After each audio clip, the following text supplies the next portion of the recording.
Here in this building behind me is a very famous building indeed, Lambeth Palace, the home of the 105th Archbishop of Canterbury, Justin Welby. But now it appears that even he's got himself in hot water. But doing what exactly? Hi, good morning, Neil Sean here in the very heart of London. Thanks for your company today. And as ever, we often say here on the show, don't we? You basically can't do anything now in public life without being blasted. This is social media for you, and it's the world of social media. Because whichever you put out, good or bad, someone has an opinion. And everybody now is an opinion maker. They can create a storm in a teacup. It can be anything from banning McDonald's to not going into a certain store, whichever, everybody has an opinion.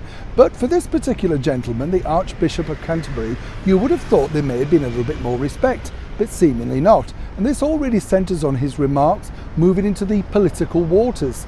Now, you will recall over here in the United Kingdom that the Home Secretary, alongside the current British Prime Minister, the Right Honourable Boris Johnson, announced plans to send migrants over to Rwanda for processing. Now, of course, the Home Secretary, Priti Patel, has tried her very best to find a more humane solution, whichever people may say. She's openly said if anybody has a better idea, do let them know, because it's costing the taxpayer here in the United Kingdom millions of pounds every week, and block booking so many hotels that even holidaymakers over here simply can't find the space because the government have commandeered all the hotels. That's how bad it's become. Now the Archbishop of Canterbury has jumped into the muddy waters and basically said it's possibly not the right path that God would have chosen. Right. Now, that's his prerogative. He was writing for a major newspaper. But the bigger problem now for the Archbishop is this.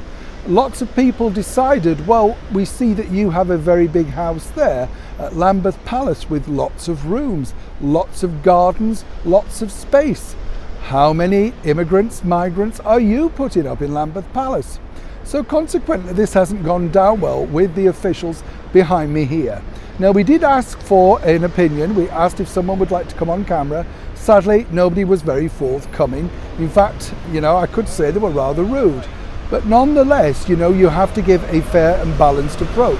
What I find fascinating is, in this very difficult world that we're now all living in, even someone, say a few decades past, would have had the ultimate respect from everybody, seemingly now is not immune to the trashing on social media, and more importantly, in the media worldwide. Let's not forget this particular gentleman was embroiled in another media fiasco just over a year ago when Meghan Markle announced that he had performed a secret wedding. That's right, this is the man. The secret wedding, not the spectacle that everybody expected. And then he had to come out and defend that.